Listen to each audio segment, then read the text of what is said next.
My name is Lily Moayeri, and I'm one of Festival Insider's contributors. I'm here with an old friend, Dave Ralph, who I'm very excited to have in the hot seat. Dave, thank you so much for being with us. Hi, Lily. Thank you for inviting me. It's lovely to see you. I've known you and known of you for a very, very long time, probably about 30 years. But until we spoke for our interview for Festival Insider, I didn't realize you were DJing as early as the 80s, possibly even mid 80s. Because I only became aware of you when you started becoming part and parcel with Paul Oakenfold, which is more than 10 years after you first started. How did you first get connected with Oki? So, it's quite a long story, but I'll make it quick. I made a record in Jersey with a couple of guys, Mark Mitchell and Warren LeSueur. It was the coming together, a perfect moment in time of three like-minded people. We got in the studio, had no plan, really. Just got in there and we ended up making this big vocal progressive trance record that I sang on. It was great and I didn't know what to do with it. And I was really broke as well. So when I got back to England, Jersey's like this little tiny island in the Channel Islands, right off the coast of France. When I got back to England, I used the last bit of my money, drove up to Leeds to see Sasha Up-Your-Ronson. Sasha and I have become great friends, hanging out with each other all the time. The golden rule with Sasha is never give him a record when he's playing. Never ask him to play what he's playing, something that you want him to play, just don't, just hang out. And I used the last of my money to put gas in the car and drive up to Leeds and get this acetate cut and get into the booth, and the place is rammed. And I was like, mate, you've got to play this. Because I needed to know. I just needed to, I thought it was big, but I just didn't know, it's like you never do. And he kind of gave me a second look, and okay. And I was like, just listen to it and play it. And the night went on, and it got really toward the end of his set. And I was like, you're playing that record. And so I literally bullied him into playing it. At the same time, Spencer Baldwin, who was head of A&R for Perfecto Records, Paul Oakenfold's label, was there, and he's like, Dave, what's this? And I was like, I just made it, I've done this thing. He goes, oh my God. So Monday morning, I get a phone call. Hi, Dave, it's Paul Oakenfold here. I really want to sign your record.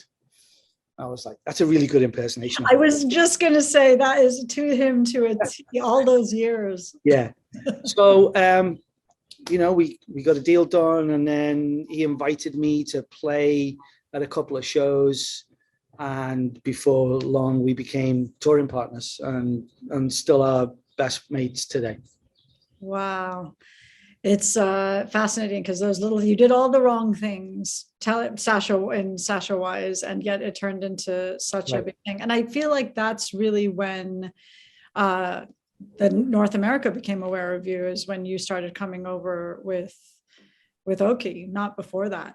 And then you ended up moving here in the end of the 90s. And this is the thing, from my experience with people who work in creative careers, your accomplishments where you originally started your career don't always move with you. And you almost have to start from scratch in your new home. And when you're a DJ, especially back then, part of your appeal was having different records than we had out here, and having different sources, and having your inside connections with the record stores in your area. It wasn't even like you being from Liverpool, it would be record stores in Liverpool and maybe Manchester, but not even London record stores. So what was that experience like for you, getting kind of established here as not local, because nothing here is local. It's more like as a domestically based artist after we were so exciting as an import? I cheated, basically. I've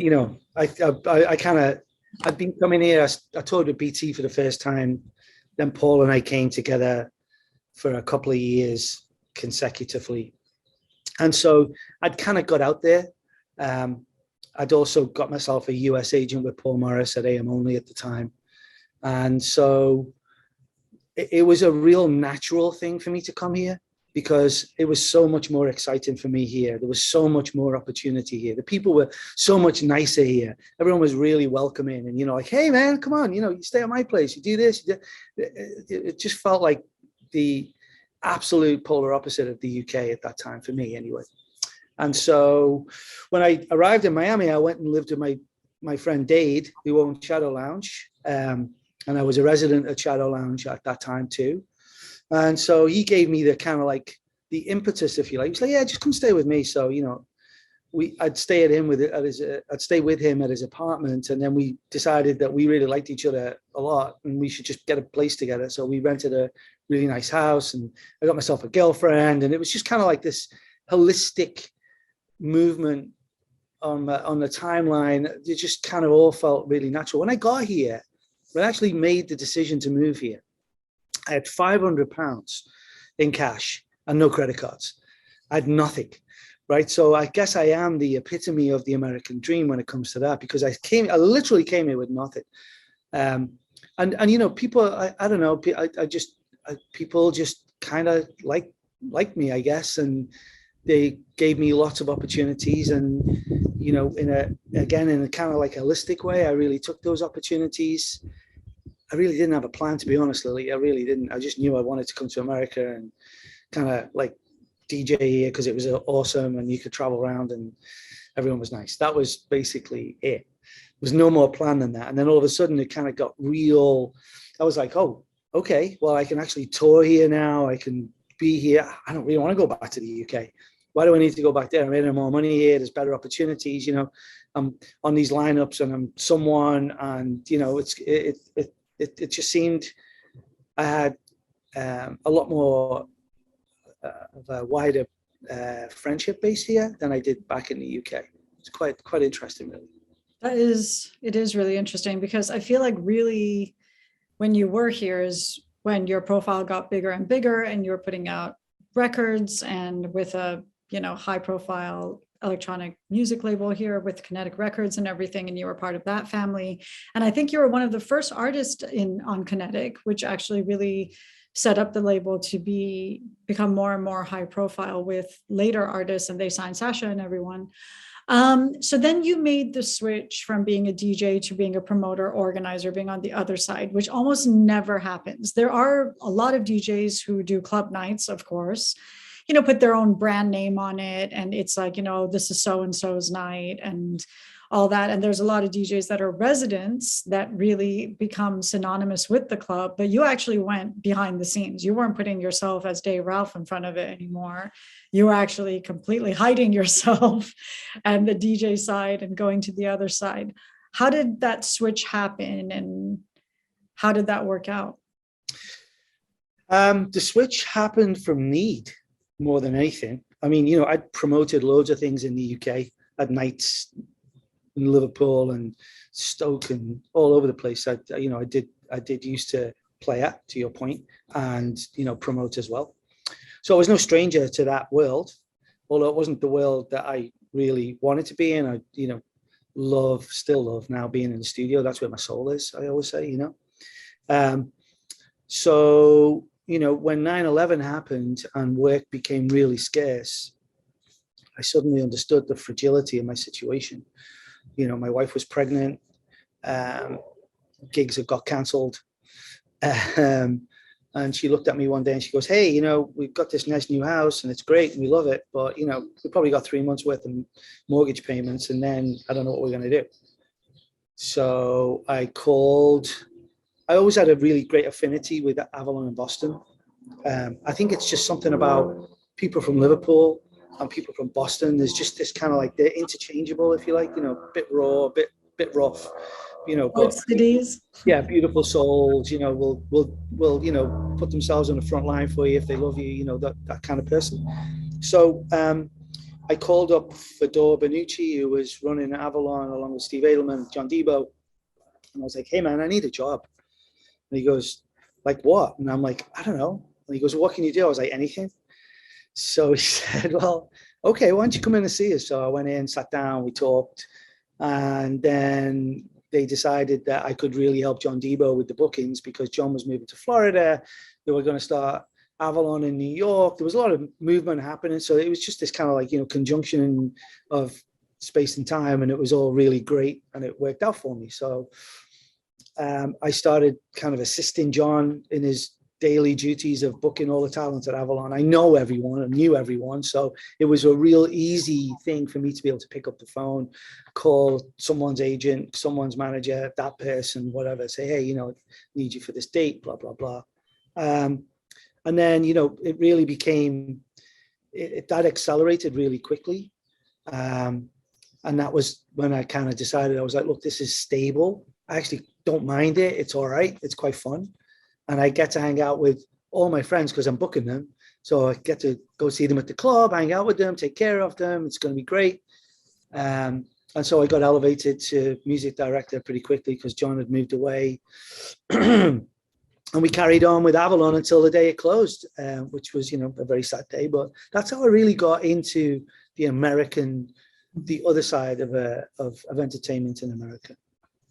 I just feel like you were really kind of, I remember you telling me that you got it from your dad, and how after, because your dad didn't go to fight in the war, but he was in the mines. And when that ended, he just kind of did what he had to do and did his own business and just worked. And you worked alongside him, not with any passion for what he was doing, but learning the work ethic. Sure. And understanding that, well, you just have to do what you have to do. You've got responsibilities. You've got a wife. You've got a kid coming. You've got a house. You got to make sure you take care of everything. This is your responsibility. Sure.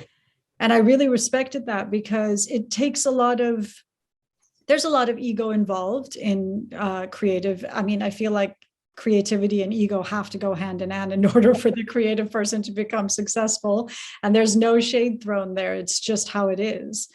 And being able to just squash that and just say, I'll go to the other side. That's not a problem. I'll go ahead and do that. But I feel like everything that you learned as a DJ really came into play, and everything you learned before from doing anything, whether it was club nights or trying to get yourself on lineups and stuff, came into play in setting up these really efficient systems at these clubs that didn't have them.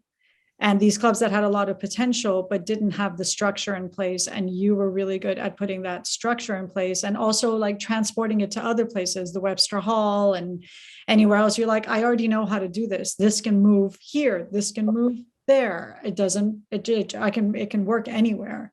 And then you came to Insomniac and just took that to a whole other level, just what you had. So tell us about your time at Insomniac and what you were doing there and what changes happened.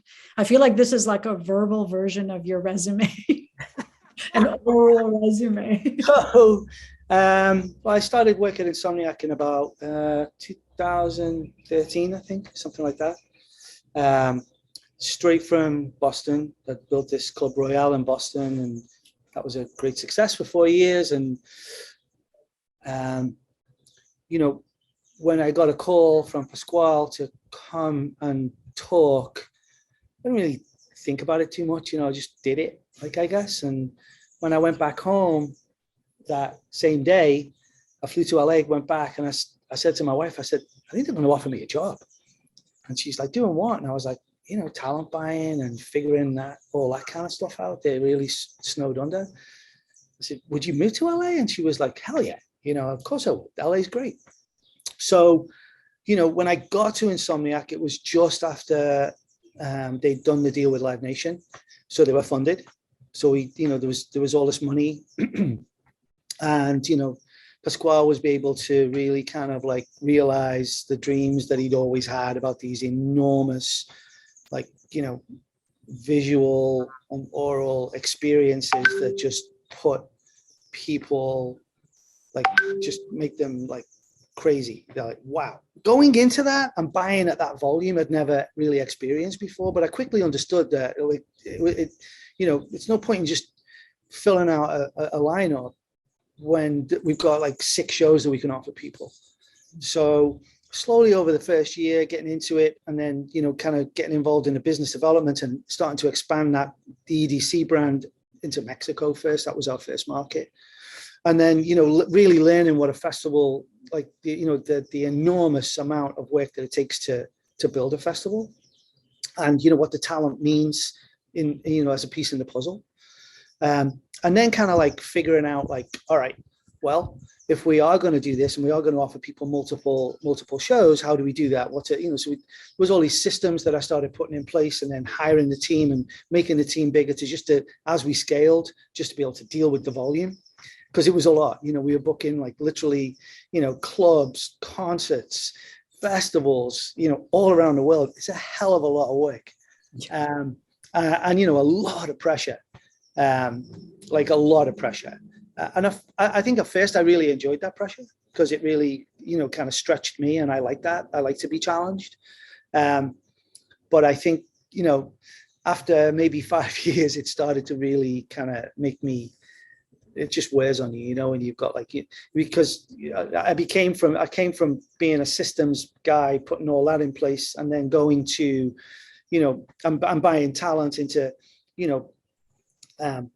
building these shows in China and Japan and then also managing a team of people that, and putting out fires. And I think that putting out the fires was probably the biggest source of it just wears you down, after a while. So, I think I'm really proud of what I accomplished at Insomniac. I think that those 7 years that I spent there really changed the paradigm of everything on that level, in kind of like from dance music specifically, making it more, just like endearing the artist more, which I will always wanted to do, and then building these like incredible, well, I call them incredible, I suppose, but they really were these incredible artist lounges at EDC, which was just an experience purely for artists and the managers and the agents. No one else. It was like a safe zone that I really fought hard to make. So you just couldn't get in there. The press couldn't go in there. Sponsors couldn't go in there. No one could go in there. And when you get in there, it was kind of like, it was just like a speakeasy for the artists at EDC. They had their trailers and the Star Wagons and all that, but this was a place where they could just go and hang out together. I even got like Guitar Center to put a recording studio in there one year. And then, I had a waiver on the door. So whatever you do in here is yours. We don't, and it was just great to see, really famous artists going in there and just hanging out and playing around with each other, on the mixing board and with synths and stuff like that. It was really, for me, it was very gratifying. That was a great point. So, that was, it was a great time at Insomniac. I really did have a great time. But, it was the right time to kind of move on, if you like. And I don't think that you would have moved on if the pandemic hadn't happened. That was just such a catalyst for so many people, and which brought you to Pollen, which is where you are now. And I really feel like everything you just said about developing that artist stuff at Insomniac has come into play at Pollen, and you're taking that to the next level. But explain for our audience what Pollen is, and then what your role in it is, because this is like a whole new, it's very different. New concept. So, first of all, Pollen is a disruptive model, right? We are, and I think that was the allure for me, is that it's so disruptive, and it will change the paradigm for kind of live events in general. So, Pollen is basically a curated travel destination company that can come from music. We've got a show coming up soon with Tony Hawk. We've got like cooking things going. It's just like, if you think about any artist, think about your favorite artist, and then imagine being able to go to a very beautiful destination and have an intimate experience with that artist. So, like Justin Bieber was a good example of that. There was 3,000 people in Las Vegas that got to see Justin Bieber, that, went for the whole weekend for his experience that he curated along with us. We helped him do all this, and then we put out all the systems and processes in place to, for success. So it's a really exciting new company that I think 2017 was when they very first started. It's run by two brothers who are incredibly intelligent human beings, articulate, young, so much energy, it makes me dizzy. I just can't even, like, oh, Jesus.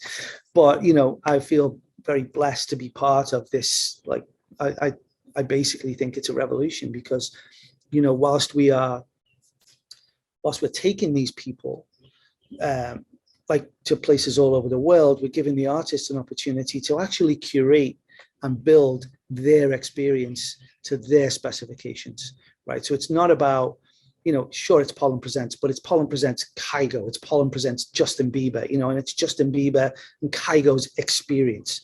You know, we're doing this thing with Diplo, Higher Ground in November, which we had to reschedule because of COVID. But, you know, that's all, you know, Diplo's really changed musically over the last few years.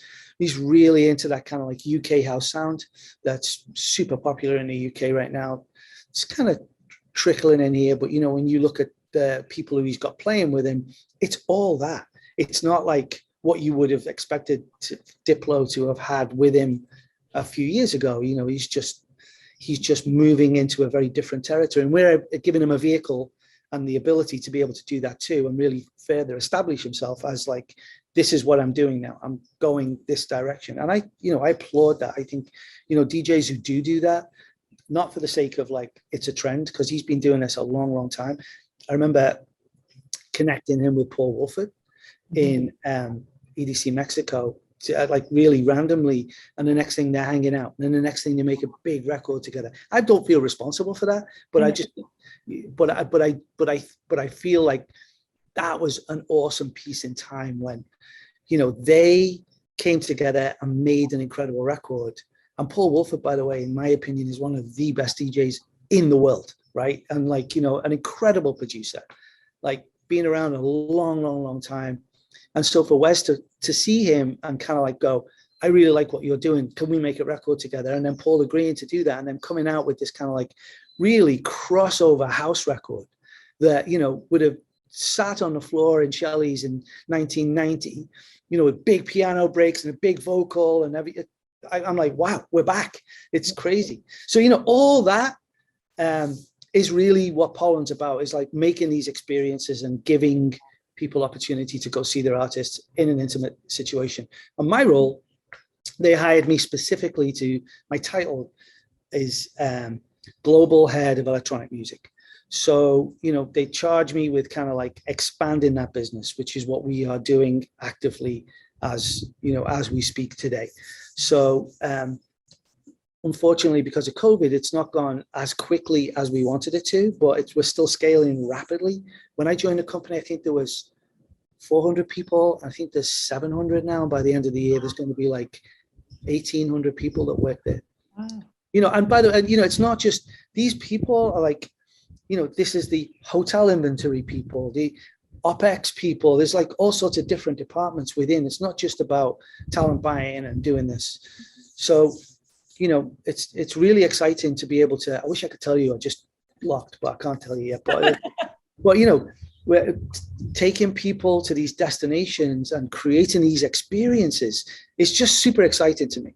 And the scale's so much smaller, so the pressure's very different, right? You know, when you're thinking about like EDC Vegas, with you have to sell 160,000 tickets or whatever it is, that's just like mind-boggling. And, you know, the pressure cooker of that, you know, trying to get to profitability is real. With Pollen, it's a little different. You know, I'm not talking about 170,000 people. I'm talking about 3,000, maybe 4, you know? And those people are only going to go to this particular destination because their favorite artist is playing there, right? So it's great. You know, I really like it. And it's stuff I feel like people that already do it. They already say that so-and-so is playing in Vegas, so-and-so is playing in Ibiza. I'm going to go all the way out there. But they have to do all the arrangements themselves. And this way you're doing all the arrangements, plus you're providing them with a smaller, intimate show for that person. Right. Plus you've got so many things covered. I remember when we talked price point and stuff, I was like, your price point is very affordable, because if you wanted to do that individually, meaning the fan, it would cost them more than what you're charging. And yours is just fully curated. It's all taken care of. You know what to expect, you know. Yeah. Somebody's going to come pick you up. You know what your hotel is. It's not something weird and dodgy where you arrive and you're just like, wait, this didn't look like this in the pictures. Right. So it's great. It's very exciting. And I'm so excited they have you on board. Dave, thank you so much for your time. I'm going to let you get back to your weekend. Your story is fascinating. And if our audience wants to know more, I encourage everyone to read our written feature because it really gets into the weeds. There's a lot there. Huh? You were good. You were good when we were talking. You dug in there. You got. Well, I'm curious. I'm interested. So thank you again. Thank you, Lily. Hey Insiders, thanks for watching this video. If you're new here, please consider subscribing to our channel or feel free to check out our recommended videos. Thanks for watching.